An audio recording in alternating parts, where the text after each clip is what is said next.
Good evening. My name is Jill Raycroft, CEO for the Belleville Chamber of Commerce, and thank you for joining us this evening for the 2025 Federal Candidates Debate in partnership with the Central Lakes Association of Realtors. I'd first like to acknowledge the Bay of Quinte riding is situated on the traditional territory of the Anishinaabe peoples and Haudenosaunee Six Nations Confederacy. This expanse of land was well known to the Mohawks when they resettled on the north shore of the Bay of Quinte in 1784, including the Mohawks of the Bay of Quinte. We honor the enduring presence of all First Nations, Métis, and Inuit peoples and recognize their contributions to the past, present, and future of this region. As we come together to engage in dialogue about Canada's future, we do so with respect for the rights, knowledge, and leadership of Indigenous communities. I want to thank the Empire Theatre for their support and this incredible venue, and YourTV, Quinte, for filming this evening's event for future broadcast. For those who will watch it later on YourTV or through the YouTube link, thank you for joining us in spirit. I also want to thank the candidates who have joined us this evening. We also have a crew from CPAC, who have just happened to be passing through the Bay of Quinte riding while preparing a documentary on the federal election. Also thanks to our ASL interpreters, Jen and Dale, for providing their services to make this event more accessible.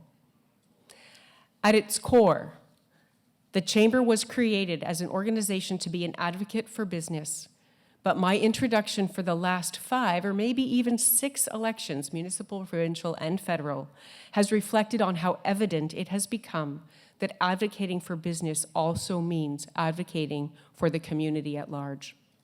We have survived a pandemic.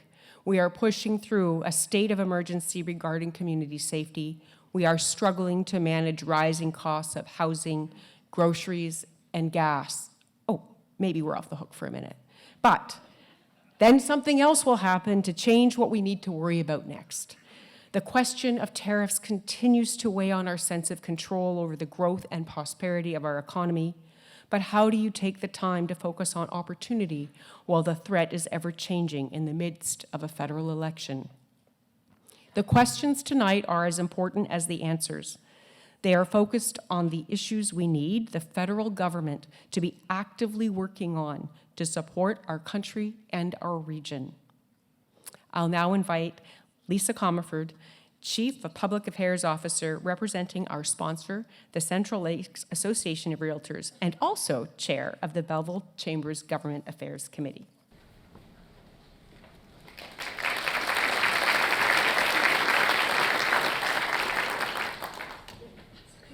Thank you, Jill.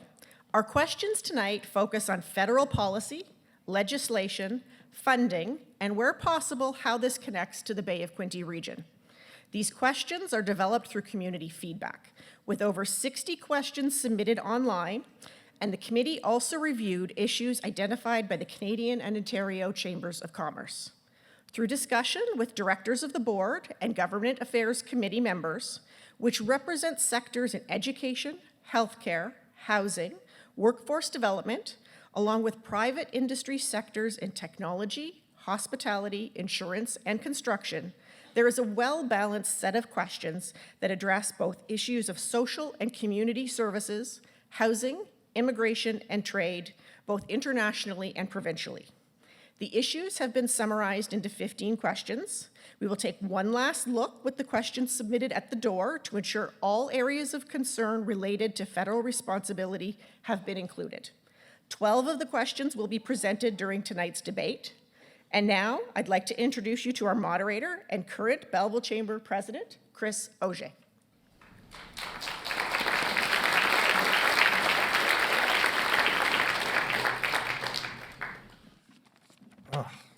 Good evening, everyone. Thank you for being here with us. As you can see to my right, the seating order tonight was drawn at random, selected by each candidate prior to tonight's event at the log cabin. It is now my pleasure to introduce tonight's candidates. Representing the Conservative Party, Ryan Williams.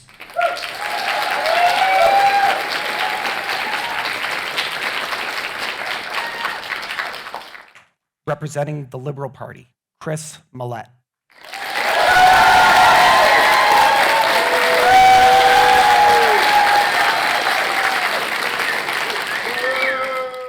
Representing the Green Party, Erica Charlton.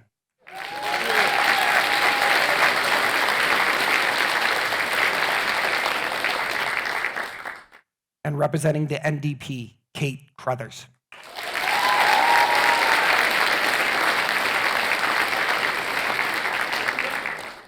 Go over a little bit of housekeeping before we begin.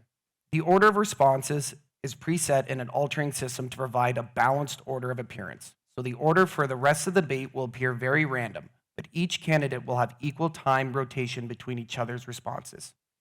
Questions will be drawn by me on stage. We will not open the floor to live audience questions, and I'll ask now the audience respect for each candidate. Heckling will not be tolerated, and you may be asked to leave. That's very serious. Thank you. I will introduce each candidate's turn to speak. Please respect each candidate's turn by not interrupting, and that goes for the candidates as well. Candidates, if you have a rebuttal, please use your turn to make your point or save it for your closing statement. Interruptions will not be tolerated.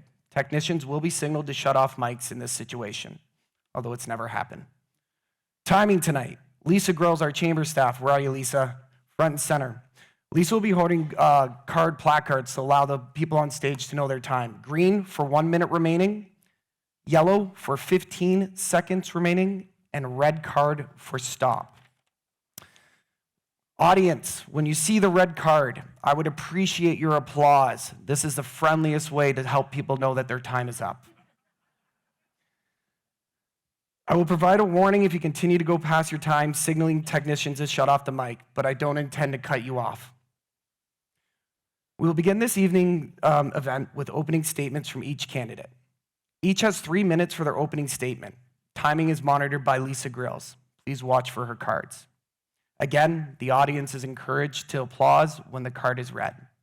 I would now like to invite Kate Crothers for her opening statement. Thank you, everyone. It's a pleasure to be on this stage with the other candidates and to see such a strong turnout in the audience.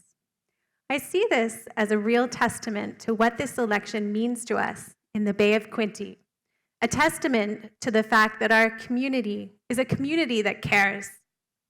Care is what I have seen over the last 3 weeks on the campaign trail. Care for our neighbors, care for our children, care for our future. Care for everyday people, not billionaires and millionaires, but people who live here in the Bay of Quinte, people like you and I who have children who attend public school, who have small businesses that are directly affected by tariffs and the fear of tariffs, and people who have always looked out for one another. I decided to run for the NDP in this election for exactly this reason. I care because I see an increasingly volatile climate in the US, and I fear for what it means to us here in Canada.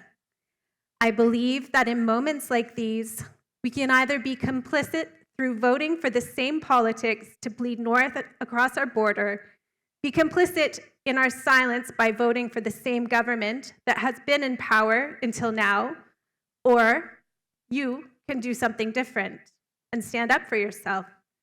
So I stood up, and the NDP's plan for Canadians are the things I want to fight for. I want to see the aging community in our region have dental visits that cost $7 instead of $150, an NDP initiative. I want to see the young parents in our community have daycare that costs $10 instead of $100 a day, another NDP initiative.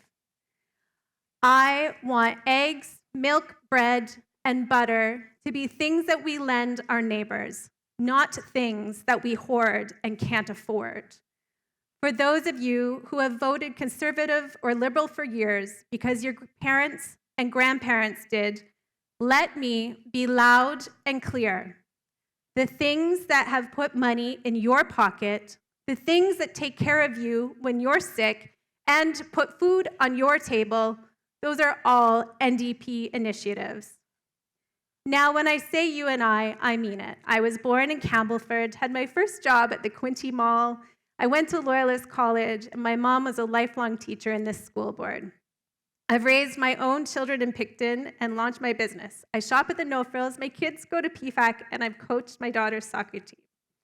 I am not a career politician, and I wasn't born with a silver spoon into a political family, but I have a lifetime of experience of listening to my community and acting to improve it. Thank you, Kate. I'd like to invite Erica Charlton for your opening statement. Critical thinking Canadians are done with divisionary politics getting in the way of actual progressive legislation that might help us. We need leadership and unity. We need a goal and a plan. We have solutions. We just don't have anybody enacting them for us. Right now, more than ever, with the threats from our used-to-be neighbors to the south, we need to stand together and build strong communities. Canada's built on a foundation of small rural communities taking care of each other. What does that mean? That means working together throughout our differences to get the job done. And if you had a real job, you know that. Sometimes you don't have to align with the people that you work with to make work happen. And we need that from our government. Why are we experiencing so much infighting in our House of Commons instead of what we need to happen? Why, with so many people there, can they not work together? Some people comment about the Greens and only having 2 seats. But those seats work harder than everybody else, as I can tell, because they're willing to have conversations and they're willing to cross party lines to get things done. And we're not seeing that now. We're seeing fighting and bickering and name calling and hate. There's so much hate. This isn't a team sport. We're not working against each other. We're supposed to be working with each other. We need everybody at the table. All colors make the rainbow. And differences in opinion garnish great ideas. And we can vote on great ideas, but not if we're just focusing on blaming each other for what's going on. Well, I'm going to blame people. I'm going to blame our leaders. Why is it that I'm here again 3.5 years later with Ryan, and we're going to talk about the housing crisis? And we're going to talk about healthcare. These are conversations that should have been done by now. They should have been cut, dealt with, moving on, right? We need progress. There's a housing issue. There's an affordable living issue. So what the Green Party has done, and as we continue to do, we're going to provide solutions.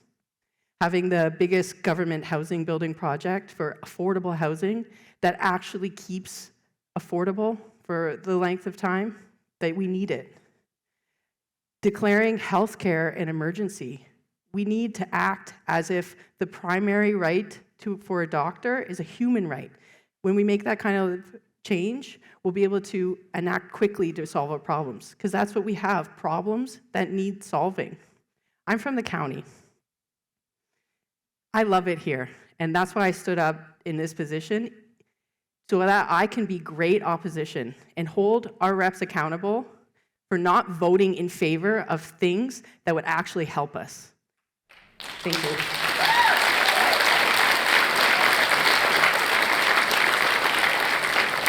Thank you, Erica. I'd now like to invite Chris Millette for your opening statement. Chris, you have 3 minutes. Thank you, Chris. Some of you may know me from my 36-year career in local print journalism with the Intelligencer and later with the Metroland weeklies, Belleville News, Quinte West News, and others. Some here may know me for what is now my second term as municipal councillor for the city of Belleville. But please know this, I'm all in right now as your Liberal candidate in this fight. I don't need to tell you we're in the most consequential elections of our lifetime, if not the most important election of our lifetime. And I am running to provide the best representation to each and every resident in the Bay of Quinte riding. I'm proud to be part of Team Carney. Prime Minister Carney has shown to be a competent, strong leader and the right person to lead Canada during these turbulent and dangerous times. When canvassing across this riding, we've experienced the overwhelming confidence that residents are voicing in Prime Minister Carney and our policies. They've expressed to us the trust that they have in our Prime Minister to be the best qualified person to rise up to the unprecedented economic challenges and the protection of our sovereignty as repeatedly threatened by U.S. President Donald Trump. But we're tired too as a country from the constant barrage from the opposition telling us that our country is broken, that crime is rampant, and the refusal, frankly, for pure political gain to decry such acts as we saw right here in 1923 on Belleville's Market Square, where we experienced the most violent threats and slurs hurled at former Prime Minister Prime Minister Trudeau when visiting our city. What an embarrassment for all of us, especially watching such a portrayal of Belleville on national news. My journalistic background has given me a breadth of knowledge and understanding of the Bay of Quinte like none other.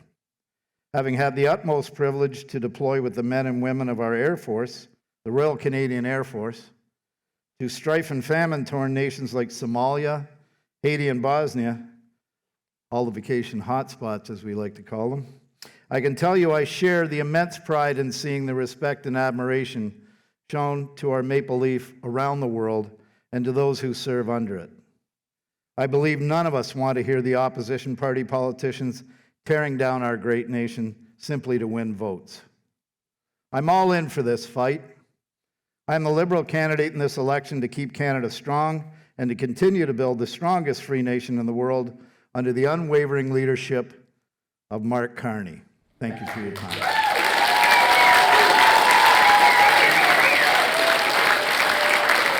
Thank you, Chris. I'd now like to invite Ryan Williams for his opening statement. Ryan, you have 3 minutes. Thank you, Chris, and I'm Ryan Williams. It's been my honor and a privilege to be in the great House of Commons, the House of the Common People, for the last 3.5 years. And what I saw there was what we have is a generational crossroads. It's been mentioned that this is the most important election in Canada's history, and I do not disagree. The promise of Canada was simple. Each generation worked hard and left the country better for the next. But that dream has been lost. For our parents and grandparents, Canada meant good jobs with fair pay, affordable homes, and safe neighborhoods under a strong border, under our strong flag of Canada. But after 10 years of this Liberal government, this is the reality. 20% of Belleville is using Gleaners Food Bank. The biggest increase is from people who are working. 1/3 of our residents are food insecure and have to make choices between meat and vegetables on their table. This government has a mandate, not many people know this, that you have to buy an expensive electric vehicle by 2035, and they do plan to impose more carbon taxes, this time on our industries, which the Quinte manufacturer said could affect 6,000 jobs in this region. Crime is rising fast. Since 2015, violent crime in Canada has risen by 50%, and here in Quinte, violent crime is 20% higher than the national average. Homelessness has doubled. Opiate addiction is rising. It's become an emergency. Drug dealers are back out in the streets the very next morning when they're taken in by our police. We are short over 50 doctors. ER wait times at BGH can exceed 8 hours, and many families are without a family doctor, and those with a doctor are afraid of losing them. We have a choice ahead in this election, why it's so important. We can keep down the dark path of Liberal government, or we can turn into the new horizon of a Conservative government for our next generation. Our plan for a better future is a Conservative government will make life more affordable with a 15% income tax cut across the board, saving the average worker $900 and the average family $1,800. We will keep the carbon tax forever, including the new industrial carbon tax being pushed by Mark Carney that threatens those jobs. We'll build homes, not bureaucracy, never taking away your choice to choose what car you drive, whether it's a hybrid or gas or electric, what's best for your family. We'll repeat violent offenders and drug traffickers behind bars. We will put jail, not bail, that our police have been asking for. We'll fund addiction treatment programs that actually help people recover. We'll launch the Blue Seal program, testing and accredited internationally trained doctors. We have 10,000 of them in Canada who are already here in Canada, but they're not working, so that we can get doctors now into our cities, for our hospitals, and for you. This is a generational election. It's about leaving the country better for our children, After 10 years of broken promises, higher costs, and growing chaos, ask yourself at the ballot box, is it time for change? Because I believe it is. I believe it's time for change for Canada.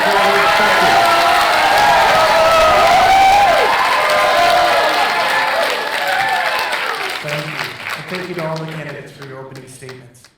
We'll now move into the second part of the evening where candidates will be asked a series of questions. These questions are developed through community input submissions, federal and provincial chamber platform documents, and confirmed by the Government Affairs Committee of the Belleville Chamber of Commerce. Please note that submitted questions may not be quoted and or have been combined into general themes of concern and interest as it relates to the federal government and their policy and decisions. There will be two parts to the Q&A portion. In part one, each candidate will have a chance to be the first to answer a question, and all candidates will have the opportunity to respond as well.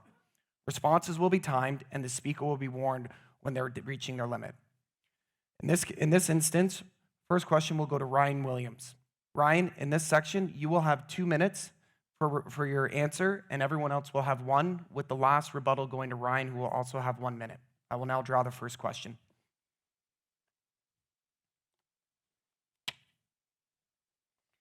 Topic is housing and affordability.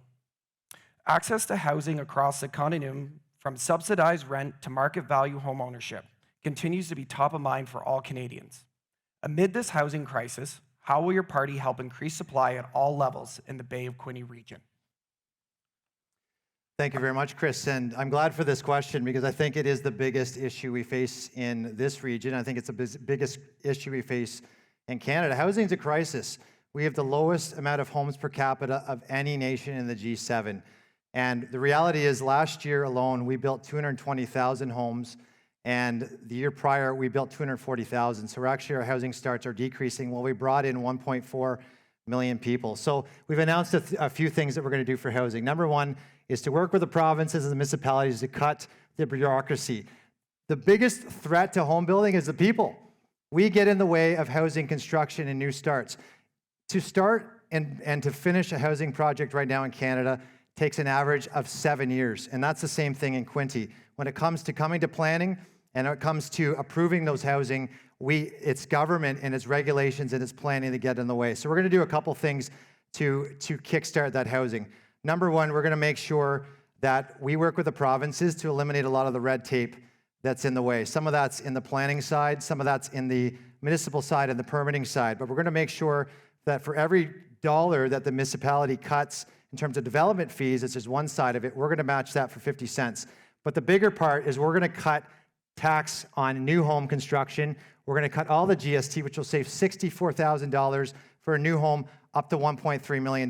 That's not just for first-time home buyers, that's for any buyer. And what that does is it moves people maybe out of their existing house, and more importantly, it frees up inventory. But more importantly, Chris, what we're working on is affordable market rents and more transitional housing. I've been a big advocate for Gracie's Shiloh House, which is transitional house, which comes with wraparound supports and employment and social services. But more importantly, we need affordable market rent. We need about 5,000 rental units that are between 800 and 1,500. The best ones who do that in the region are Phil Spry and Bob Cottrell for All Together Housing. We need to replicate what they do, which means helping them out. Thank you, Ryan. I'd like to invite Chris Millett. Chris, you have a 1-minute response. Well, I'm happy to hear Ryan bring up the housing message, and Phil Spry and All Together Housing. On Saturday, I was in Bloomfield visiting the people there who were behind the Pinecrest School project. You may or may not have heard of it. It's 58 affordable homes strictly for seniors with market rents. These are crazy market rents, $700 to $900 a month for a 1 to 2 bedroom apartment in an old school. Springale, which is a group working with Phil Spry and All Together Housing, have asked this group to spearhead that. They've in turn asked us what we can do at the federal level, but I can tell you right now it's custom fit for Mark Carney's announced new Liberal government to build more homes since the Second World War. We're creating the Build Canada Homes program to build back, get government back in the business of home building. We will support Springale and All Together Housing and projects like the Bloomfield development. Thank you. Thank you, Chris. Erica, I'd like to invite you for your 1-minute response. Thank you. Canada knows how to build good homes. We have the material. We have all the resources available to us. We just don't have the leadership to do it. We need to work between all 3 levels of government to resolve this issue quickly. Municipalities don't necessarily have the infrastructure to invoke great, quick-acting housing plans, so we need provinces at the table to help with that discussion. We need federal funding to make affordable housing, and when we say it's affordable housing, we need to guarantee that it stays affordable housing. Thank you. Housing should not be more than 30% of your income. And if we're going to be building public houses, we have to have a covenant in place to make sure that those houses stay within that 30% range, medium range for the area they're being built in. We have a plan to fix this. And when public money is invested in it, we need to make sure that it remains affordable. We need to close loopholes and eliminate tax advantages for corporations, and we need to stop corporations from buying houses in our market. Thank you, Erica. Kate, I'd like to invite you for your 1-minute rebuttal. Thank you. Nobody is questioning the need for more houses. This is very clear. It is required in Bay of Quinte. It's required across Canada. The question is, who's going to build these houses? Right now, affordable housing isn't being built because it's not profitable for big developers. Rent control isn't offered because billionaires want to stay rich. The NDP is going to enforce rent control nationwide. We saw Doug Ford take that away from us in Ontario, and now people are struggling to meet their rent every day. We also need houses that are built for people like us, people who can't afford a McMansion. We need community housing, and we need to solve our housing crisis in Belleville. Thank you, Kate. Ryan, I would ask you for a 1-minute rebuttal to close out this round. Thank you, Chris. Well, we're hearing that government's the answer. Actually, government is the problem, and government needs to get out of the way. When we talk about Pinecrest School, it's been so long since they started it actually went under a name change. It was Love Song when my predecessor was there, Neil Ellis, and now it's Pinecrest.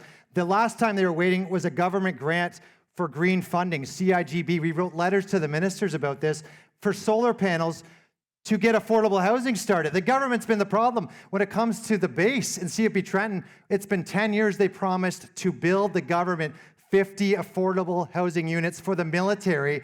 It's been 10 years and 0 have been built. Get government out of the way. Let's start building with people who build homes, not government. Thank you, Chris.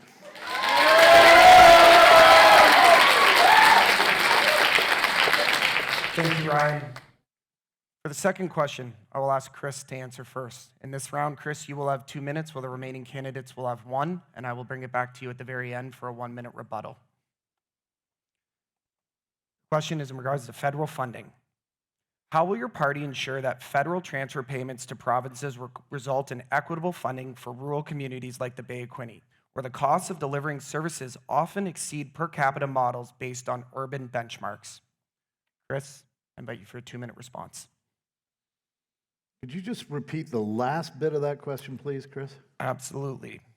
I'll read the question one more time for everyone. Okay, sorry. No. How will your party ensure that federal transfer payments to provinces result in equitable funding for rural communities like the Bay of Quinte, where the cost of delivering services often exceeds per capita models based on urban benchmarks? Okay, yeah, and great question. And the answer quite simply is we have to be more assertive with our provincial partners in how that funding is spent, because we can see it, for instance, in healthcare spending. We send healthcare transfers to the province of Ontario. We know that there was a $3 billion surplus that they can't explain where federal funding went that was earmarked for our hospitals and our waiting rooms. We need to have more. We need to have more stronger, more enforced strings attached, if you will, for lack of a better term, on those funding allowances. The transfer payments have always been a nettlesome file for all of them. It's basically Because of the federal-provincial relationship, it's don't tell us how to spend our money, because as we all heard, or we hear repeatedly, there's only one taxpayer. You're basically giving us back our tax money. To enforce a stronger relationship, a Carney government has already spoken about the fact that we've got to have a better partnership, and we've got to be more assertive with those provincial partners in making sure that the money we send from Ottawa gets purpose-built for infrastructure, especially getting back to your specific question on things like what we greatly need here in Belleville. There's sewage pumping stations. We have a $100 million refit of the wastewater treatment facility. It's going to require huge dollars. We need to see that those federal dollars are adequately supplied and properly applied.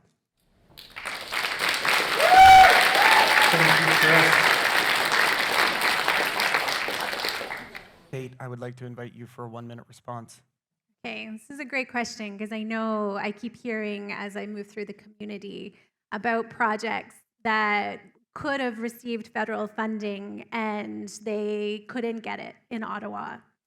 The Queen Elizabeth School in Picton is one of them. The community had to figure out how to work together outside of federal funding to see that come to life.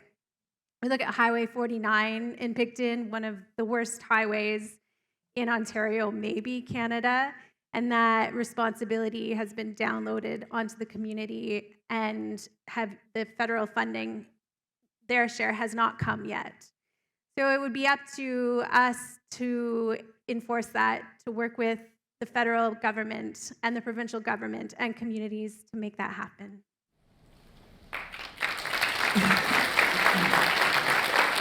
Thank you, Kate. Erica, I'd like to invite you for a 1-minute response.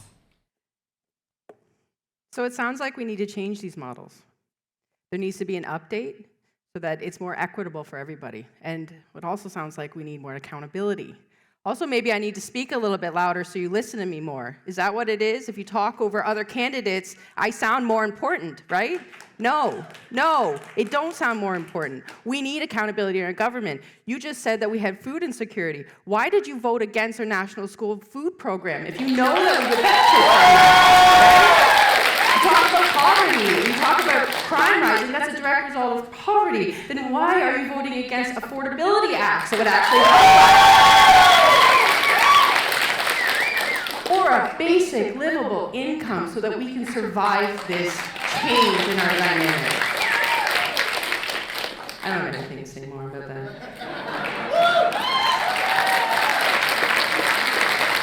Thank you, Erica. Ryan, I'd like to invite you for your 1-minute response. Thank you, Chris. Well, it comes to one word, which is accountability, and it's something that's been lacking for the last at least a decade when it comes to the fact that it's your tax dollar and this government has not spent it wisely. We have 140,000 extra employees hired by the federal government, and yet we have food unaffordability in our schools. We have the problem where we have 1/3 of our residents not being able to eat. So we have these programs, and the government's solution, why we voted against it, it was for more bureaucracy, for more employees, when we actually need more meal programs and more money to the programs that are already running here doing that job. That's the whole point of this government, is to make sure that your money is accountable. When it comes to these provinces, we're going to tie taxpayer dollars to infrastructure, to homes actually built, not to employees. We're going to tie tax dollars to hospital beds and to doctors and to nurses who we need in this community right away. That's how we're going to take care of your tax dollars. Thank you, Ryan. Chris, I'd like to invite you to close out this session with a 1-minute response. Well, we're hearing about a need for a different approach to government and the relations with the provinces, all on down to the municipalities. But the Carney government is talking about a bold new fiscal approach that doesn't gut social services, such as millions that depend on. Daycare, that'll stay. Pharmacare, secure. Dental care, still here.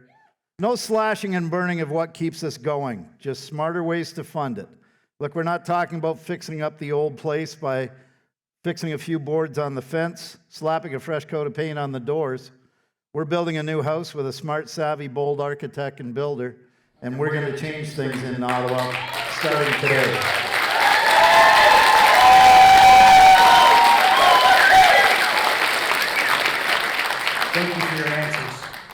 In this round, Erica, you'll be the first to respond. You'll have 2 minutes, and you will be able to round out at the end with a 1-minute rebuttal to the other candidates.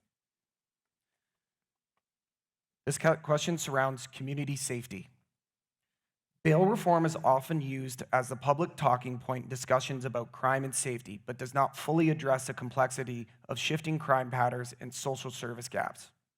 What other reforms should we expect from the federal government to improve community safety?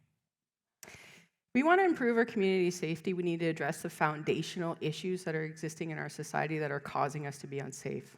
We need access to healthcare. We need access to social services. We need access to housing. Crime is directly related to poverty, as I stated before.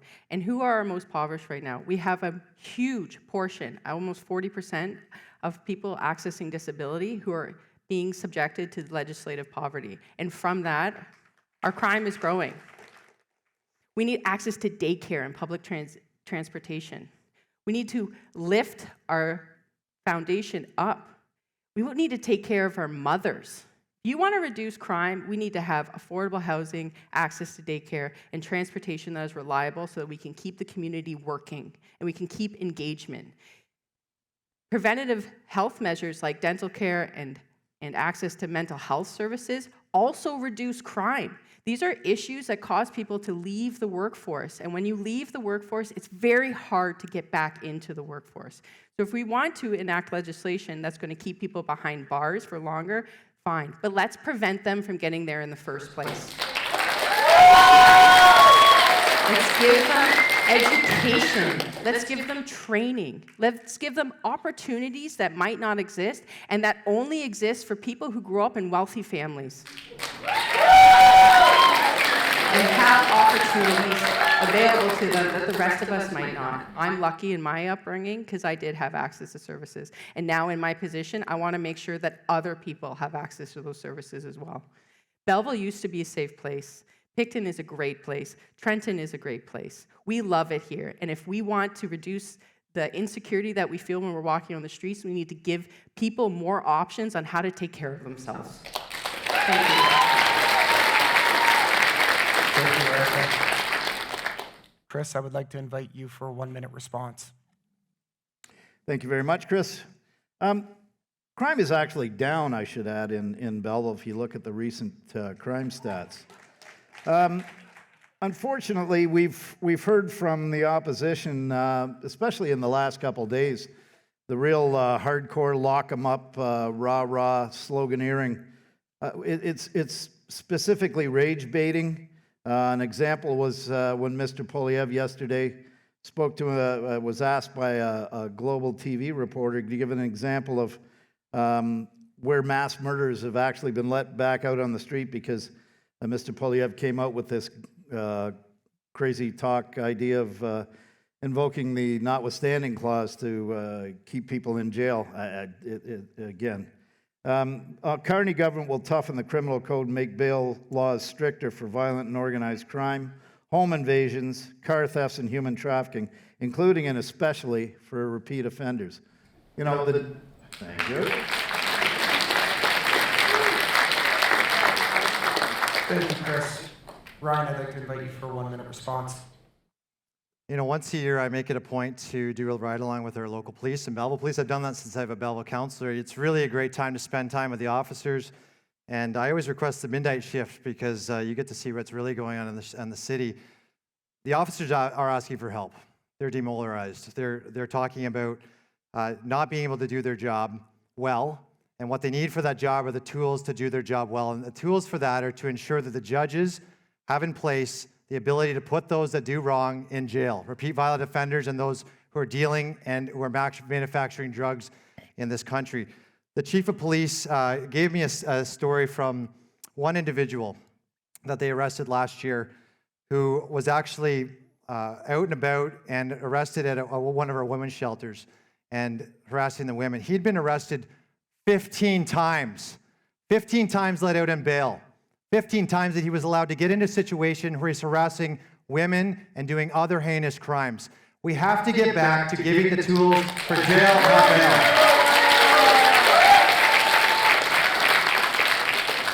Thank you, Ryan.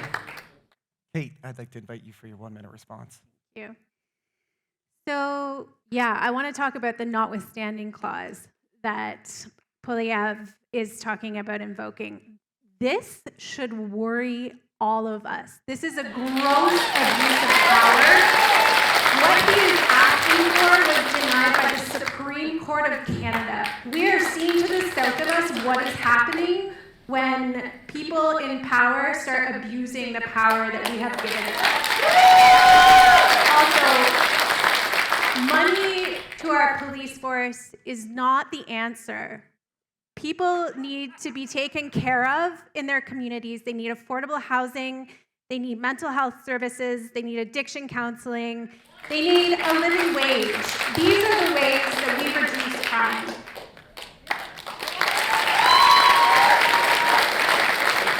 Thank you, Kate. Eric, I'd like to invite you for a 1-minute response. You can see the difference of opinions up here on how we're going to tackle this issue. And I want you to be clear about what that means and how they're voting in the future. Are we voting to keep Canadians, which disproportionately represent Indigenous population behind bars? Or are we going to make the changes necessary to help our people get the help that they need? They need help. This is not an issue. People are not born evil. They don't come out of ready to make problems in the world.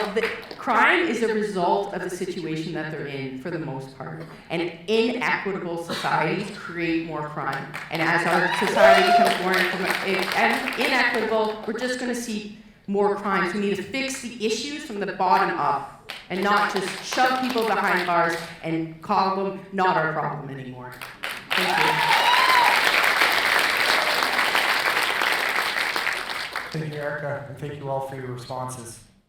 For the last question this period, Kate, you will have the first opportunity to answer. You'll have 2 minutes, and then I will then come back to you at the end for a 1-minute response. This question's on trade and economic resilience. What is your party's plan to retain major employers and manufacturers and support business growth that is less dependent on U.S. trade in the Bay of Quinte, where proximity to the U.S. border has been a competitive advantage? Trade and tariffs, the question that's on everybody's mind these days. I'm a small business owner in the community, and I am feeling it, and everybody else I'm talking to is feeling it, and that's one of the reasons why I'm standing here on this stage. We need creative solutions to create more lines of trade within Canada and partners outside of the United States. The NDP is committed to working on making that happen. In the Bay of Quinte, we have a lot of manufacturing. It's possible that people will end up losing their jobs because of these tariffs, and we need to come up with better solutions and creative ideas to drive economic growth in this area. There are communities here working on that. The Quinte Film Council sees big potential in this region to drive opportunity and economic growth through filming. And we live in a resource-rich area with a lot of beautiful beaches and wineries, and we have a great tourism industry, and that growth will only continue. The NDP is also committed to taking care of the workers who are going to lose their jobs because of these tariffs. They're going to make EI happen faster. They're going to give more money to people so they can actually pay their mortgage with EI, and then they're going to extend the period. They're also going to work with unions to make sure they're being taken care of, and yeah.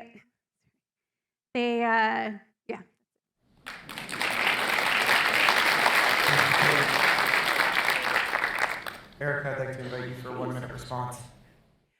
One thing that's great about being Canadian is that people love us. They love us internationally. We make great friends everywhere we go, and this is the opportunity to cash in on those friendships that we've made. We need to expand our trade across international borders and move away from our system that we've had before that was based on having a great friend in the States to work with. I don't know if I can get this all in one answer, so I'm going to try real quick. We need to create a strategic reserve for our natural resources so that we can maintain jobs in those industries and also include Saving Canada's bond in that so that people can invest in our future so we can ride the wave of these tariffs without having our costs go up.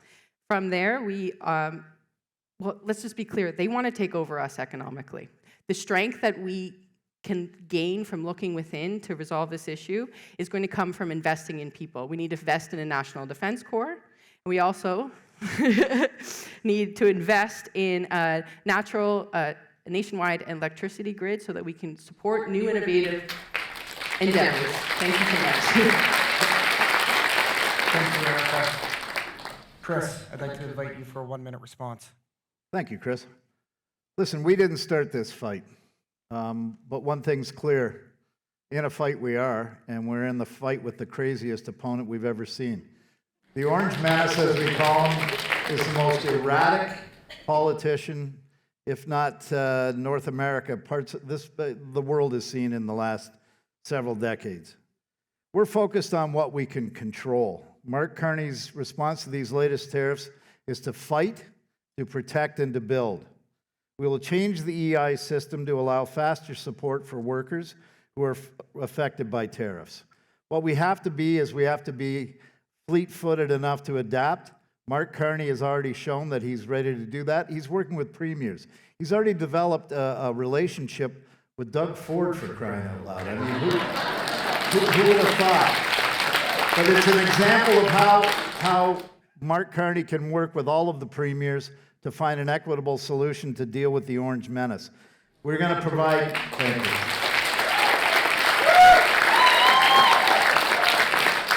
Thank you, Chris. Ryan, I'd like to invite you for a 1-minute response. Thank you. Doug Ford's surprising everyone these days. But here, the thing about this threat, right now in Canada is we have to make Canada more competitive.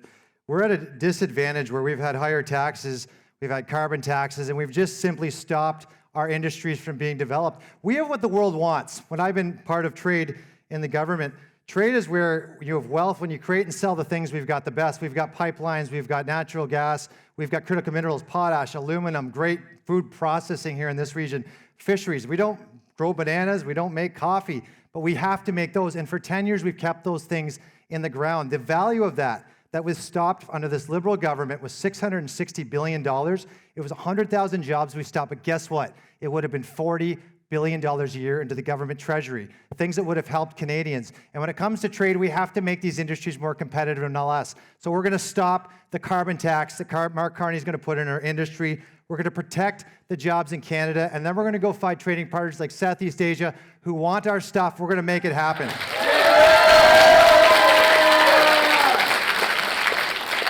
Thank you, Ryan.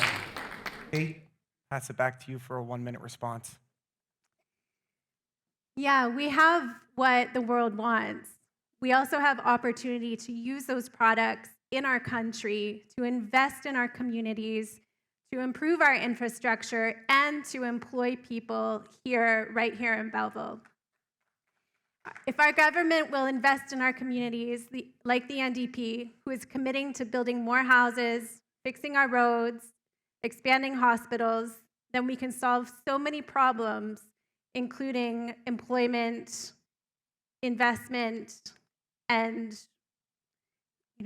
make everything better. I keep seeing the card and I'm like, I gotta get it all in. I lose my train of thought. Thank you, Kate.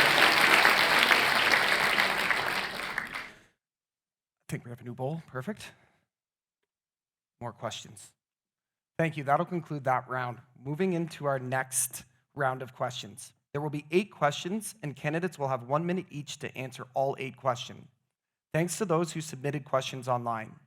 Please note the wording of the submitted questions may have been edited for time. If you don't hear your exact question, the topic may have already been covered in earlier questions. Question 1. Ryan, you will be the first to answer in this one. On skills, immigration, and labor market. What changes would your party make to improve immigration pathways and better align talent with labor market demands in communities like ours? Ryan, you have 1 minute. Thank you, Chris. And before this election was called, I actually worked with Sandy Hibbert-Ramsey here for the Center for Workforce Development. You know what's crazy about this region? We don't know where the skilled trades are today, but we don't know where they're going to be in 2 years. And so we started a workforce survey, and it's here to help Loyalist College. Loyalist College value proposition is to train the vacant skilled positions and make sure that our domestic students and then our international students can come together to fill those labor quotas. And we have so many jobs that are coming up. We've just learned in the last few months, we have over 200 police positions coming up, over 400 positions in long-term care, over 1,500 advanced manufacturing positions. If we want our students and we want our labor force and we want our people to make more money, we have to get them to training, to get into the programs to make money. And you know what one of the greatest things is? Our skilled trades. And our skilled trades are something that we need in this region, not only to build homes, but also to make sure our workforce is strong to be competitive against the US or other nations. We're going to do that if we get back in government. Thank you. Thank you, Ryan. Chris, I invite you for a 1-minute response to that question as well. Thank you. And one thing that was left off Ryan's response on that is where a conservative government stands on immigration.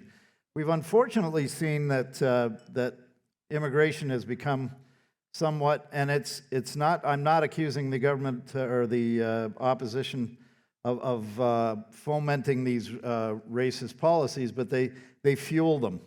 So what I'm saying is when we as the Liberal government allowed foreign students into the country because the provinces were asking for the community colleges were asking for them, it became an issue of we had opened up the gates to too much, and that again wasn't coming from the provincial or from the opposition.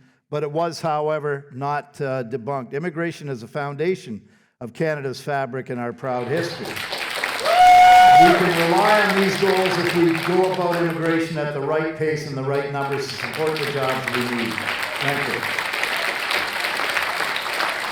Thank you, Chris. Erica, I'd like to invite you for a 1-minute response. Thank you, and thank you, Chris, for bringing up the fact I almost lost the point of the question with the first response.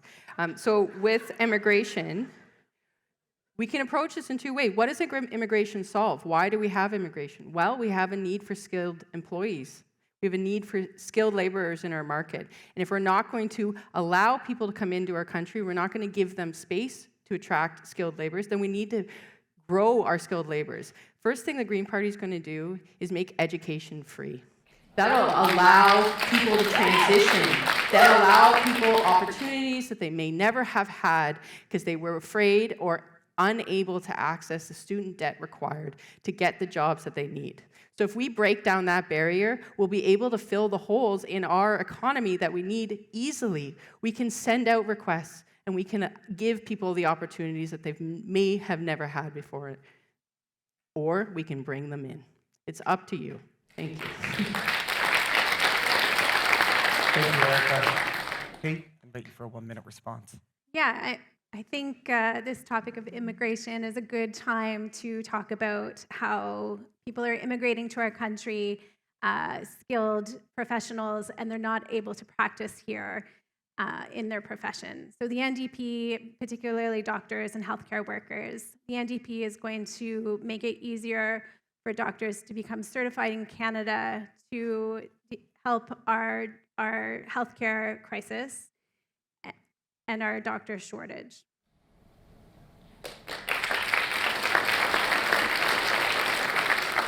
Thank you, Kate. Question 2. Chris, you will be the first to answer this round. This question's on information, transparency, and media literacy. We have more access to information than ever before, but between social media and AI, this is not always a reliable source of information. What media channels would you recommend that support the most accurate and balanced representation of current events? Thank you. Thank you for the prompt. And I'm going to go right to it. Our conservative friends would like nothing better than to skewer the CBC. Defund it, put it to the scrap heap. Somebody better tell Casey and Finnegan because that's not such a good idea. Mark Carney has announced that a new Liberal plan to protect our Canadian identity will actually strengthen the CBC and Radio Canada. In this time of crisis, protecting our identity is a critical part of keeping Canada strong. Pierre Poilievre says he will defund the CBC. We'll stand up to protect it. We're going to develop a governance plan with CBC Radio-Canada to improve accountability, empower leadership, and streamline processes, tapping into the institution's innovative spirit. Don't tell me that the CBC is a government puppet agency. Listen, I was in the business long enough. I know it's not. It's a valuable asset to our country. Thank you.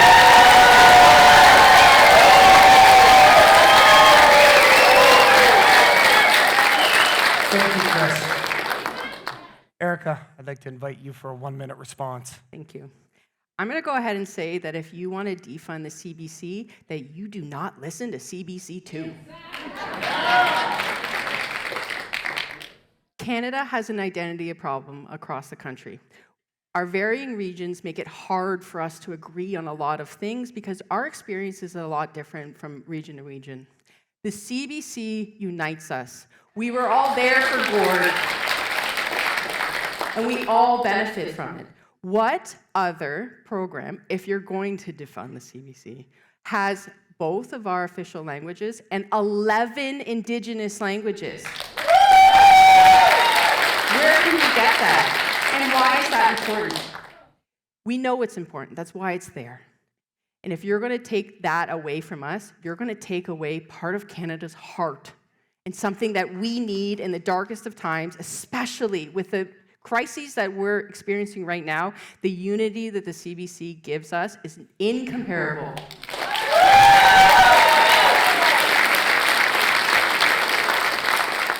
Thank you, Erica. Kate, I'd like to ask you for a 1-minute response. This is a really interesting question, and I believe it was posed as what would I recommend as an unbiased news source?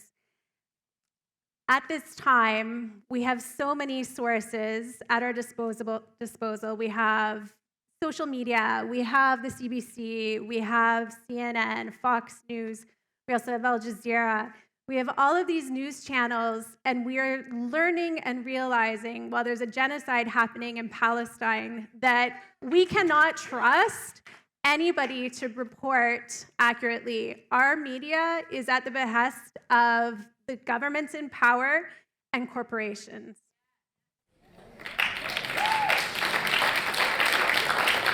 Thank you, Kate. Ryan, I have 1 minute for a response. Thank you. And to set the record straight, no one's getting rid of the CBC. We're getting rid of the government bloat, which is the CBC.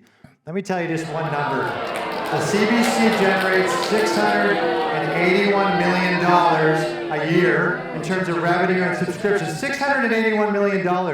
And then on top of that, it gets $1.2 billion of government spending at a time when we have people going hungry and people going homeless. What we're actually going to do with that is ensure that CBC can operate efficiently and to ensure that therefore their $681 million can bring that back to a more efficient statement. We're not getting rid of CBC Canada, but the other thing we're going to do is to ensure locally, where we have County FM, Quinte News, Cool 100, who none of them are able to put their news, their school bus cancellations, their event on Facebook or on Meta or on IG. They're going to be able to get that back because we're going to reverse that and give them back their power. That's censorship. Thank you, Ryan. And just a friendly reminder to those in the audience to please refrain from speaking while the candidates are. Thank you. I understand. Next answer first will be Erica. This question's on social support. What effort is required of the federal government to ensure people with disabilities and seniors have the financial support and security needed to thrive? You have 1 minute. Thank you. Too many Canadians struggle to care for their families. We can't afford childcare without the programs. And people are facing huge debts and high living costs. We need to create a universal learning and childcare that everybody can afford. We need to expand paid leave to include elder care, miscarriages, and other family needs. We have dynamic families in Canada, and we need to be able to support them. And if you need to be able to leave the workforce to take care of your family, then we should be able to help you with that transition and with your transition back. Lastly, I'd say the most important thing we could do is enact a guaranteed livable income. We need this. Our economy is changing. Jobs are going to change. AI is coming in and taking over positions, and we need to be able to support people outside of that. If we're going to lose jobs, we need Thank you. Katie, I'd like to invite you for 1 minute. Will you repeat the question? What effort is required of the federal government to ensure people with disabilities and seniors have the financial support and security needed to thrive?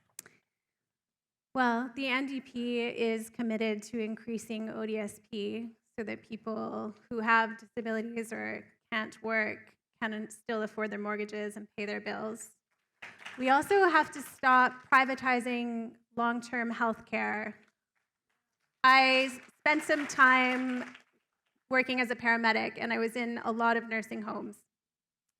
And what I saw there was not great, and that was 10 years ago, and it hasn't changed yet. We need to make sure that these homes are not for profit. They're for taking care of our seniors who have given to our community. Thank you, Kate. Ryan, I'd like to invite you for a 1-minute response.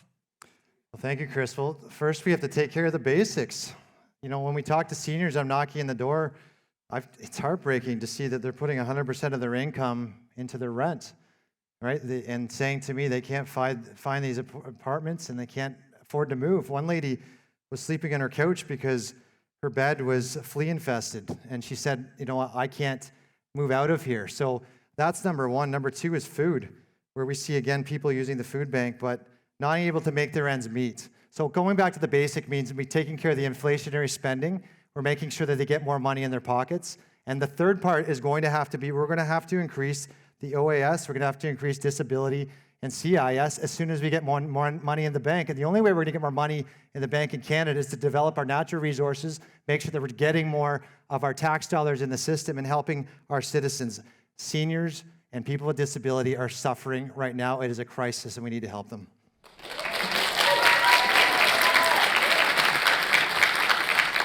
Thank you, Ryan. Chris? Thanks, Chris. Yeah, we had a great discussion the other day with the local CARP chapter, and I understand that my friend Ryan and others have spoken with them as well, and their concerns are much as you said. But a Carney government and a Liberal government is already working to deliver pharmacare, making vital medications more affordable for Canadians. And this goes for people with disabilities because as we know, as was mentioned, ODSP and other support networks aren't keeping pace with some of the treatments that many people need and must have. The National Food Program will help more kids get the best start in life. A $1 billion program over 5 years. Hunger should not hinder potential. All of the PCs, including my friend on the stage here tonight, voted against it. They called it a slush fund. That program has lifted more children out of poverty than any federal program in recent memory.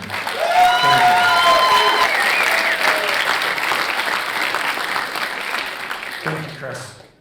For question 4, Kate, you'll be the first one to respond. On military and national security, how has your party identified federal support for Canada's Department of National Defence and military readiness?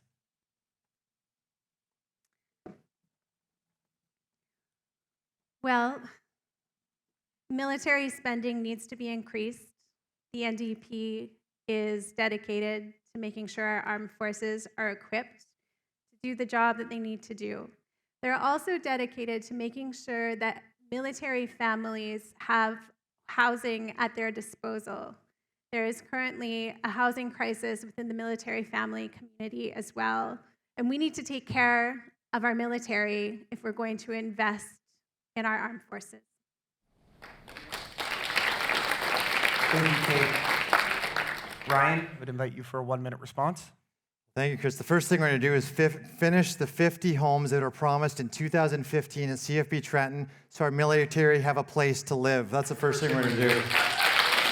Second is we're going to meet our NATO targets immediately. We've announced an Arctic base that we're going to start with 4,000 new Rangers. We're going to put more money into CFB Trenton. You know, the colonel told me they can't even close a hangar door right now. That's how disrepair. But he says he takes solace when he talks to the other bases around Canada because it's much worse everywhere else. We need to put money back into our military, make sure they have the equipment they need, and make sure that we meet our commitments with our NATO members. Most importantly, because when we're not at the NATO table, we haven't been in the trade table. And we find ourselves right now facing a trade crisis, not only with the Americans, we have to make sure we make new trading partners with Southeast Asia and other partners. That means investing in our military, playing our part when it comes to NATO and the world against Russia and China and other big threats. We're going to make sure we invest in our military, invest in their families, and invest in their equipment. Thank you, Chris. Thank you, Ryan. Chris, I'd like to invite you for a 1-minute response. Thank you. Yeah, well, many people don't know, but I have worked and I still work at CFP Trenton 8 Wing. I have a part-time job as a commissionaire. I put on a handsome mall cop uniform a few times a week and go in and work at the air terminal there. And I see firsthand, and I speak to the corporals and the non-commissioned officers and the lower ranks on their challenges. I understand fully what they're facing. But a Mark Carney government will invest in the members of the Canadian Armed Forces. And this is being met with some actually great support by some of the people I work with, giving them a well-deserved raise, building on-base housing, improving access to doctors, mental health services, and childcare, and better supporting them and their families. That's the crux of what is needed there right now. Sure, some of the hangar doors don't close, but we've got some big investments coming with the new Airbus that has to be facilitated there. The armed forces are in need of an infusion of cash. Yes, we need to meet our NATO commitments. We will meet those commitments. Thank you, Chris. Erica, I'd like to ask you for a 1-minute response. Thank you. We need modern defense strategies for today's challenges. We need to strengthen our Arctic and coastal security through work with Indigenous communities. We need more patrols. We need better equipment. We need to build stronger cyber defenses and help stop foreign interference on our elections. We need to provide our armed forces with the capabilities they need for today's threats. And the Green Party wants to develop a national defense corps that is a 120,000 strong group within Canada that not only can help secure our borders, but also help us in our reaction to climate disasters, floods, fires. We had 230,000 Canadians displaced by climate emergencies last year. We need a team. And that means more military strength and increasing our reserves by 20,000. Thank you. Thank you, Erica. Ryan, you'll be the first to answer question 5. The topic is on health, homelessness, and social supports. How will you work with provincial and municipal partners to address homelessness and the mental health crisis in our region? And how would your party support local initiatives like the bridge at Alhambra? Thank you, Chris. Well, I want to start with supports as a whole, because I know it was mentioned. Our Conservative government will keep the daycare program. We're going to keep the dental care program. We're going to keep the farmer camp program because people are hurting, Chris, and we need to make sure that we keep these programs running in Canada. When it comes to our homeless and our opioid addictions, we've launched a program that will give $250 million over 5 years, and Belleville would be one of the first recipients for that to ensure we get treatment to those addicted by opiates and to get them off that and get their loved ones home drug-free. That's very important in terms of what we're talking about. We talked already about the crime portion. You can't do it without getting the drug dealers and the producers off the grid, but you also have to make sure that we help those that are addicted and get them the treatment they need. So we're going to make sure we do both simultaneously. You know, right now in Ontario, the Toronto Star reported last year there were 49 homegrown fentanyl labs, and this year there's 99. If we don't get them shut down and we don't put those guys behind bar, we're in big trouble. Thank you, Ryan. Erica, I'd invite you for a 1-minute response. Can you repeat the question? Yes. How will you work with, How will you work with provincial and municipal partners to address homelessness and mental health crisis in our region? And how would your party support local initiatives like the bridge at Alhambra? Okay. If we want to address our issues when it comes to drugs and homelessness, we need to, again, work at a foundational level to figure out why we're having these problems. Let's go back to poverty. Let's go back to access. If we want to take people off the streets, we can't just give them a house to move into. We need creative and alternative solutions to our healthcare and our housing, which includes supportive housing. Housing that allows people the opportunity to live independently with the supports that they need to make sure that they don't lose that house or home immediately after getting in, because they don't have the resources or the capabilities. We need to fix a disability tax credit and fully fund the Canada Disability Credit to make sure that our most vulnerable people have the funds that they need to survive. And when people have access to mental health care, to dental care, to pharmacare, to get the help that they need, they're significantly less likely to fall. Thank you, Erica. Kate, I'd invite you for a 1-minute response. So the question that was posed was, how do we help our vulnerable population? And our incumbent answered with increasing police spending. Once again, these vulnerable populations need housing. They need mental health support. They need addictions counseling. They do not need more police on the streets locking them up. We need to take care of the citizens of Belleville. This is a priority for every single one of us in this community. We don't do that with police spending. Thank you, Kate. Chris, the final word for this question. You have 1 minute. Thank you, and I'm proud to be an 11-year member of the Enrichment Center for Mental Health here in Belleville, and it's an agency. Thank you. It's an agency that does incredible work in not only in helping the homeless and addictions issues with our least our most vulnerable. It also helps in transitional housing, and this is a crucial part of the formula. So I would like to see increased funding, including on topping up the $1 million that now the federal government has provided the city of Belleville for the ending homelessness stream, as it's called. That's going directly to the hub now. We need more funding going forward. I'd like to touch on Ryan's statement about their opioid treatment program. One thing that really caught my ear about that is that it's going to be results-based, and the funding for that is going to be results-based. That means anybody relapses in that program, by the way I read it, it's going to be based on if anybody relapses, funding gets cut. That's not a formula that we... Thank you.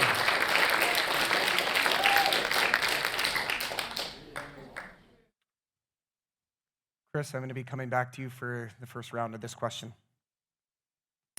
This is a Canadian Chamber of Commerce question. How will your party work to strengthen Canada's trade relationship with the United States while diversifying trade opportunities abroad? Well, as we said, gee, thanks for the softball question there, Chris. As we said earlier, we're going to control what we can control with the tariffs and dealing with the Americans. What's happened is every day we get up and the Orange Menace has decided he's going to throw another curve at us. So what we're going to do is strengthen our and we've already seen within 2-3 days of Mark Carney taking off as Prime Minister, we've started forging those relationships with Europe.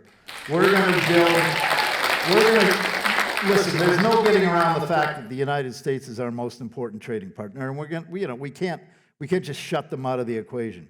But what we can do is start forging better relationships with Scandinavian countries, with European countries, with Southern Pacific countries that are dying for partnerships with us. We're going to build those relationships, and we're going to do them at a pace that is going to make Canadians proud of a Mark Carney government. Thank you very much. Thank you, Chris. Kate, I'd invite you for a 1-minute response. how to work with a man who is completely unpredictable.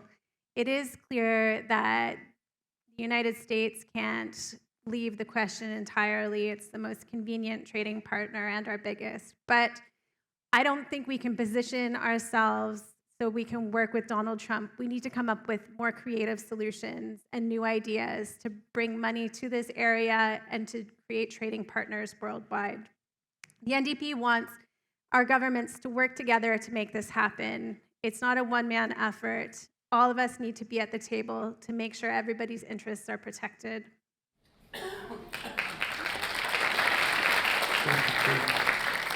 Ryan, I'd like to invite you for a 1-minute response. Thank you. Well, the way we're going to do it is to meet strength to strength, and if the U.S. don't want to work with us, we're going to work with Southeast Asia. Mark Carney's been the economic advisor for Justin Trudeau for the last 5 years, and in the last 5 years, and he said this week in Quebec, he's not going to be actually developing pipelines east and west. He won't be developing our natural gas. He said that in Quebec, and the problem with that is we had countries in Europe that wanted to trade with us. Germany came here, hat in hand, and said, we want your natural gas.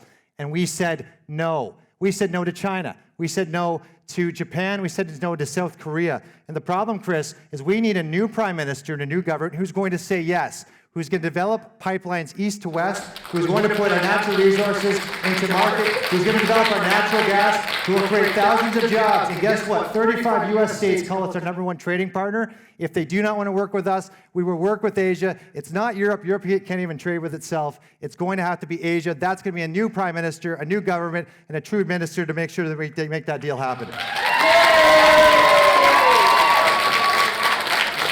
Thank you, Ryan. Erica, Thank you. I'd like to give you an answer now without mentioning another party's downfall. The point is that we need to move forward. Canada is, Natural Resources Canada says that 6 of Canada's 34 critical minerals are prioritized for their distinct potential to spur economic growth. So we're in a position where our previous trading partner expected us to export raw minerals to them. They'd process those minerals and sell them back to us. Let's skip the middleman as much as possible. Let's process our own resources. Let's add value at every stage of production, giving us options to trade internationally better with our own resources. I mentioned earlier that we need to create a strategic national reserve to mitigate the worst of this tariff war that we're experiencing and create confidence in our system. But beyond that, we need to work together to make this happen. And creating division by fighting and not coming up with solutions and blaming other people isn't going to get us through it. We need unity and we need leadership. Thank you.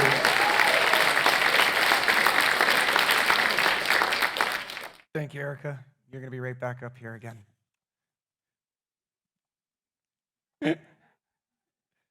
Topic is civility, integrity, and political conduct.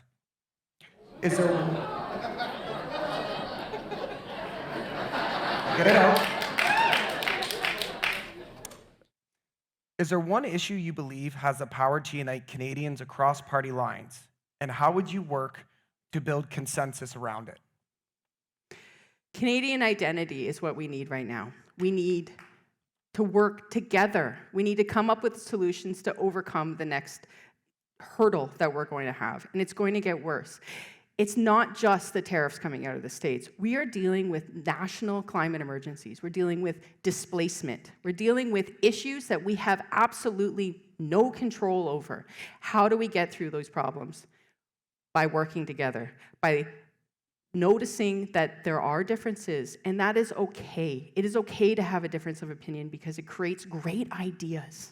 If we're going to go forward in our politics, electoral reform would be great. We could have proportional representation where our votes matter, and we don't have only 40% of our votes going to our elected representative who gets sent to Ottawa on our behalf. That's not appropriate. But what is appropriate is working across party lines for Canadians. And if you can't do that, then don't apply for this job, please. Thank you, Erica. Ryan, I'd invite you for a 1-minute response. Thank you, Chris. And I've been very fortunate to be in Ottawa. And actually, I had a lot of issues that I championed that were across party lines, and that was in competition. At Canada, Canadians spend the highest amount for cell phone bills in the whole planet. We have some of the highest fees in banking. Our grocery stores there's only 3 Canadian-owned and 2 American, and we have only 2 airlines.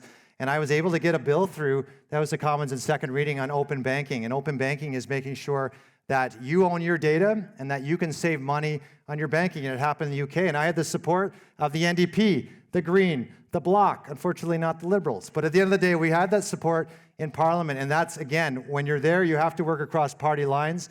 You have to make sure that we're looking after Canadians. And that issue alone is looking after Canadians' pocketbooks. That's what we're going to continue to do if we form government, to ensure your cell phone bills are halved, ensure you pay 0 transactional and monthly fees at your bank with competition, making sure we have more grocery stores, more distribution, and making sure we have more competition in airlines so you can actually fly across Canada. Thank you very much. Thank you, Ryan. Chris, I'd invite you for a 1-minute response. Thank you. Well, civility and working across party lines and dialogue. On the doorsteps this past few weeks, we've been hearing an awful lot of people bringing that up. And there was one woman in Picton in particular, and she was a 35, 40-year-long teacher. And she said to me, Chris, she goes, if you get to Ottawa, would you promise me that you will help restore civility in that chamber? It's a disgrace. She's not wrong. She's not wrong. I think at this time, as in any other time in our recent history, we need to pull together all with one oar, and this is Canada. Canada together, Canada strong, Canada speaking with one voice. There's no time for division, no time for divisiveness, and there certainly is no time for incivility. Now is the time for Canadians to all pull together. Thank you.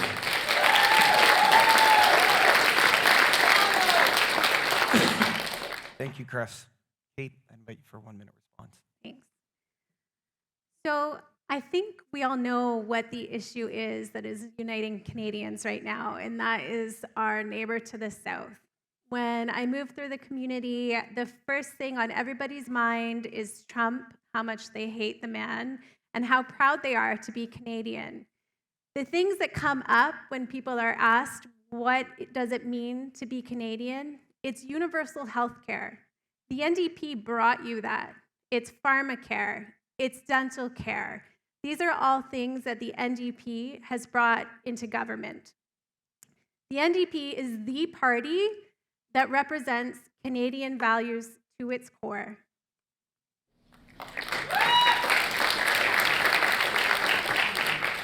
Thank you, Kate. Kate, you will be answering this question first. Topic is net zero economy and clean energy. How will your party balance the need to address climate change while supporting energy affordability? You have 1 minute. We need to start investing into clean resources. This is paramount to our future. The NDP is committed to doing that. They are also committed to making sure our houses are energy efficient so that we all stop paying extraordinary energy bills and it's better for the environment. They're also going to make electric cars more affordable so everybody has access to one, reducing carbon emissions. Thank you, Kate. Chris, I'd like to invite you for a 1-minute response. Could you just please repeat the question? Let me pick it up off the ground. How will your party balance the need to address climate change while supporting energy affordability? Thank you. And as we've seen, the very first act that Mark Carney did was to remove the retail carbon tax because it was a divisive issue that wasn't progressing. That doesn't mean that carbon pricing doesn't work and you can all carp all you like about it. Carbon pricing has been shown around the world to have been an effective tool. That doesn't mean we're going to use it as a cudgel, and we're certainly not going to use it to stifle industry. We need to work in partnership with the provinces, territories, and most importantly, and this hasn't come up at all today, Indigenous peoples on some of these projects. They are not to be forgotten partners in any of these initiatives. We've seen climate change that has run rampant. We have some parties in the House that ignore it altogether and find it a hindrance to progress, if you will. We have to work creatively, we have to work effectively, but we also have to protect energy efficiency and self-reliance, especially in light of the menace to the south. Thank you. Thank you, Chris. Erica, I invite you for a 1-minute response. Thanks. I'm going to start with a little anecdote. I was really lucky in my previous work that my company invested a lot in our training. They invested in so much training to make sure that we were capable to handle the issues as they came up. And I think that that's the direction that we need to go in Canada if we want to overcome some of our issues when it comes to energy. We need to make investments. We need to make investment in a national power grid so we can support better transmission of energy across the country to make it more accessible for people. While the world is moving to clean energy, and Canada is falling behind in that. Other countries are creating new jobs and new opportunities, and we're not seeing that kind of success. We need a nationwide retrofit program to make houses and buildings more energy efficient and cut costs to consumers, and we need to invest in research for innovation and technology, and climate adaptation. It's not going away. Thank you. Thank you, Erica. Ryan, you have 1 minute. Bond.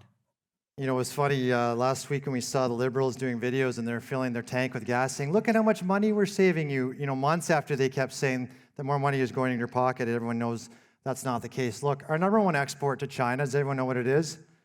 Coal. We're shipping coal to China. They're burning that coal. They're opening about 2 plants a week, and India's the same, and the wind goes west to east. And do you know why we have heat domes over BC? Because of that coal burning pollution. Our answer is simple. We have clean LNG energy and the world wants it. We have it in abundance, the second biggest supply in the whole planet. And if we produce it in abundance, it becomes quicker or cheaper, but at the same time, we get it out to our nations. The other thing, we're going to share that resource with our Indigenous people. They're going to get 10% of those resource projects profits, and we're going to ensure that they also profit from that development. It's thousands of jobs, and the only reason we haven't is because of the Liberal and NDP government. A mine or a well produced is right now 15 years in development. It's going to make us poor to get this government again. Let's make Canadians rich and help the planet. Thank you, Ryan. And thank you all for participating in the question portion of our debate. You have had equal time to present your party's position on a wide variety of topics and hopefully also confirm the issues that the Bay of Quinte riding residents are concerned about. The Chamber relies on its membership and our connection to the community to inform us of the challenges they face. We are a nonpartisan advocacy group and look forward to working with a successful candidate following the election. I will now invite the candidates to make their closing statements. Again, a random order was set up prior to the candidate's number selection. For your closing statements, you will have 2 minutes. I would like to invite Chris Millett for his closing statement. Chris? Thanks, Chris. Listen, I'm probably an unlikely federal candidate. I'm built like a beer keg. I got face like 5 miles of bad road. But I'll tell you what I do have. I have heart, drive, and a deep understanding of the people of the Bay of Quinte. I want to thank you all tonight for coming out, and we are blessed to live in one of the greatest countries on the planet. Canada is one of the most admired, most progressive and prosperous countries in the world. Let's not forget that. We live in a time of immense challenges, however, and through that fire, we are forging an opportunity to build one of the strongest, most free and caring nations, which is bestowed with natural riches, resources, and a nation's story like no other. Under the leadership of Mark Carney, we'll face those challenges, such as tariffs, housing, climate change, building new infrastructure, healthcare, and among others, rebuilding of our military.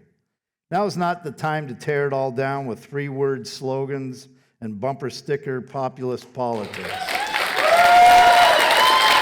Now is the time to rally around our maple leaf to get our elbows up and support our leader, Mark Carney, to bring us through that tumult, stronger and with an unbreakable resolve to continue as one of the best places on earth in which to live, raise a family, and thrive. Thank you very much for your time tonight.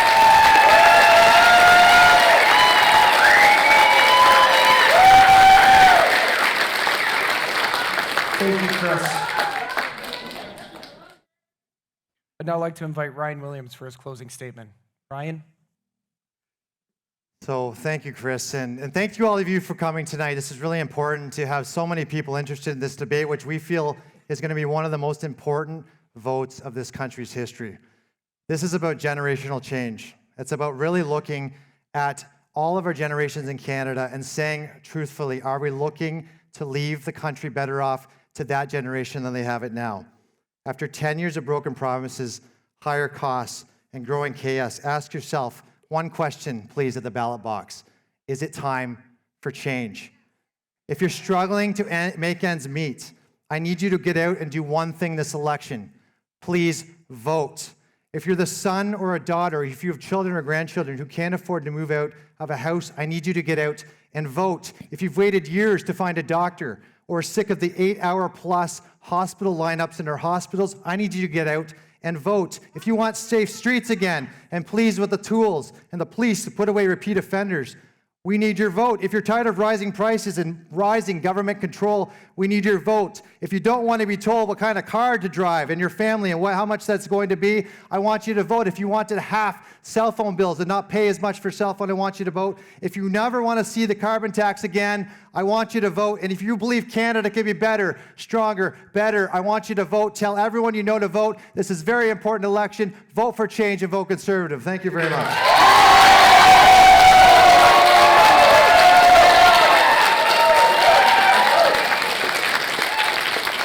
Thank you, Ryan.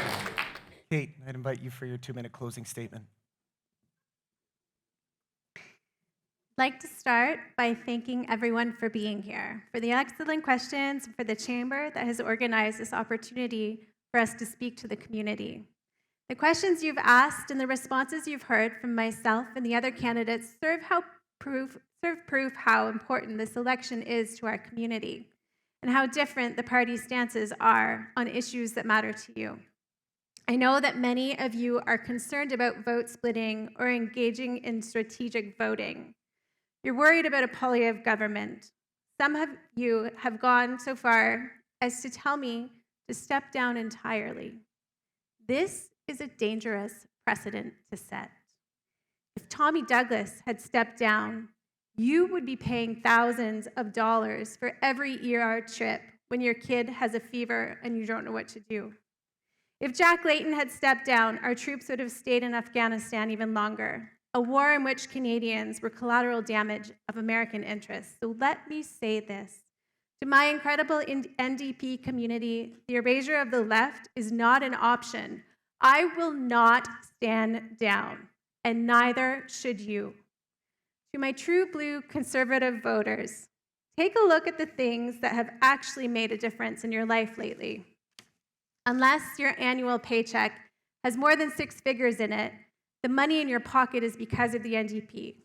If you've voted blue your whole life, but you're worried about Trump, if you said elbows up, or Canada is not for sale, or want to put Canada first, voting for the Conservatives this election will do exactly the opposite.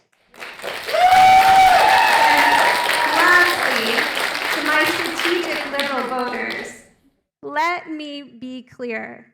A vote for the Liberals is a vote for a right-of-center government.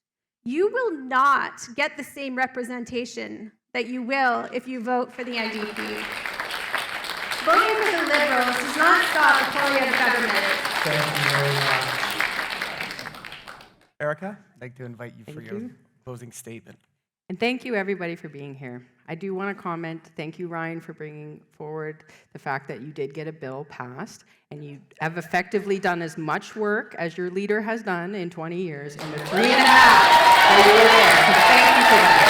I would like to add, One great thing about the Green Party is that if it's great legislation, we don't care who passes it. What we want is for you to work for us and make things happen for us. Inaction breeds doubt and fear. Action breeds confidence and courage. If you want to conquer fear, do not sit at home and think about it.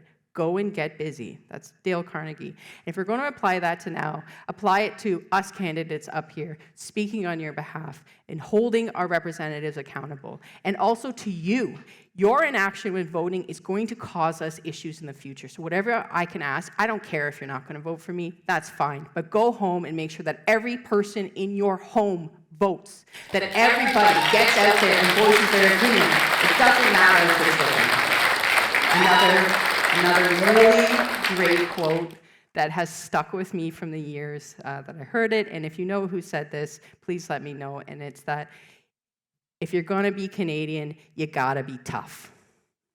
And it stuck with me for so long, because what does that mean? That means we're resilient. That means that we go forward every day and deal with our issues regardless of what they are. Canadians are hard workers. We are not lazy people. And that is why we have a flourishing middle class, because we're willing to make sacrifices for our neighbors to make sure that everybody succeeds and everybody has a chance. Canadians are proud of our identity. We're proud of our education. And that's one thing when you say, I'm not American, you can say, because I'm educated and I have critical thinking skills.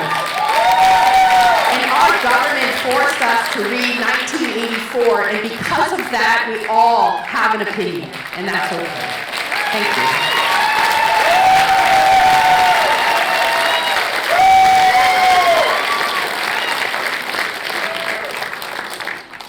Thank you. And thank you to all of you candidates for being here tonight, for your commitment to not just being here, but your commitment to our community. So on behalf of myself and the Belleville Chamber of Commerce, thank you for participating tonight. And thank you to the crowd for being very well behaved.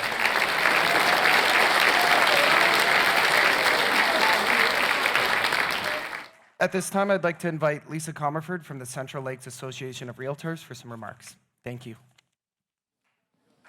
Get out of the way. Thank you, everyone. To the candidates here with us tonight, thank you sincerely for your passion, commitment, and dedication to the communities you hope to serve. It takes an incredible amount of courage and conviction to step forward and put your name on a ballot and engage in the democratic process, especially in today's often polarized and challenging political climate.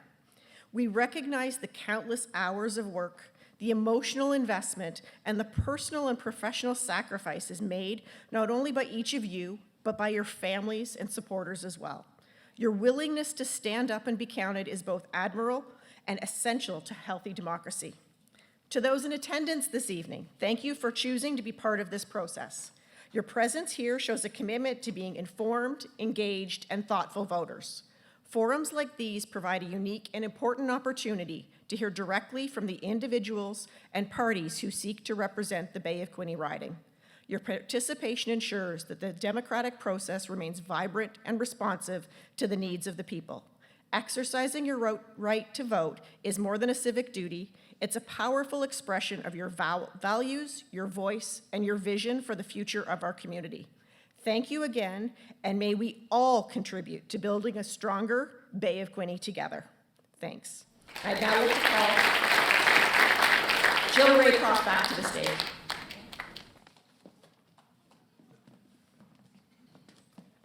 Okay, we're going to try and get you out of here pretty quick. But Lisa can put her card down. I don't get timed. But I want to think, how many people love the idea that you clap when someone's gone too long instead of having to cut a mic?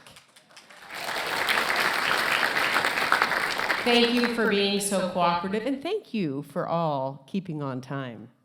I also want to thank Lisa from CLAR and CLAR for supporting this event. Many have referred to this federal election as one of the most important we may live through.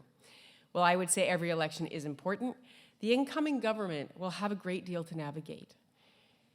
I give each of these candidates here a great deal of credit for putting your names forward, because whoever is elected, your job will not be easy.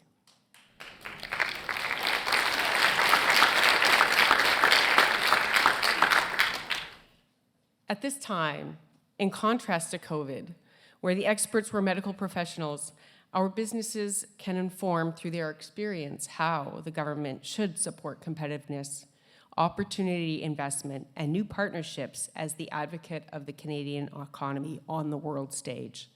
It is why we remain a nonpartisan organization, because we have to work with whomever is elected, and we enjoy the relationship we have.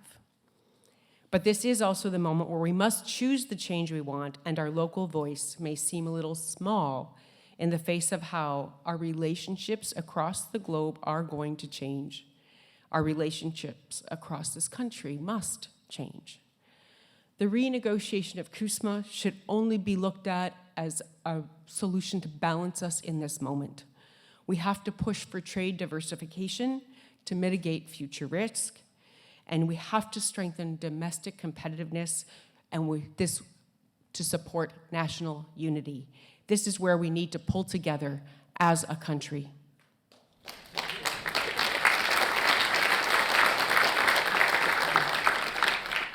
I'm not running. Thank you. I appreciate the audience for your attention and respect to our candidates. I hope you found the answers helpful in making a decision with the upcoming election, or if you came undecided, if you came decided, your choice has been reinforced. We leave the questions pretty open and vague, and I know some of you had some very specific things you wanted to hear about. I think the answers were elicited from the candidates, so if you had a question about the CBC, you probably heard it. Thanks as well to our President, Chris Auger, who in a matter of days will actually move out of this role, but not many presidents have the opportunity to moderate 2 debates in less than 2 months, and he has done a wonderful job.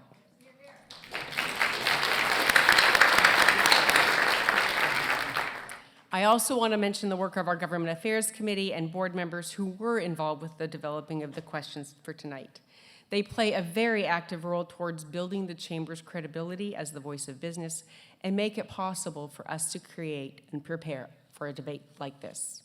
And of course, I need to mention the Chamber staff, Lisa and Roxanne, our extended friends and volunteers, Bren Foran and Dave Fitzpatrick, and the team here at the Empire for managing all the behind-the-scenes work nobody ever sees.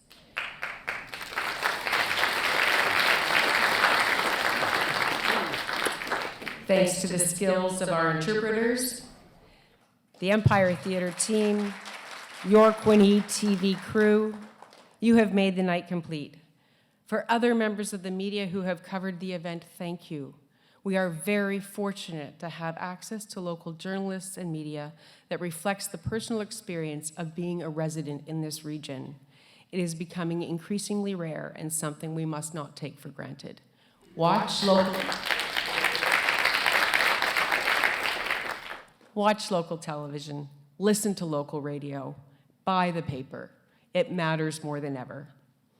YourTV, Quinte, will be making tonight's event available through a YouTube link we will share on our social media platforms as soon as it is made available. Or you may also go to belvillechamber.ca and you can click on the image that will redirect to the channel. This will conclude the 2025 our federal candidates debate. For 2025, here we are. Thank you so much for coming. Enjoy the rest of your evening. Stay safe.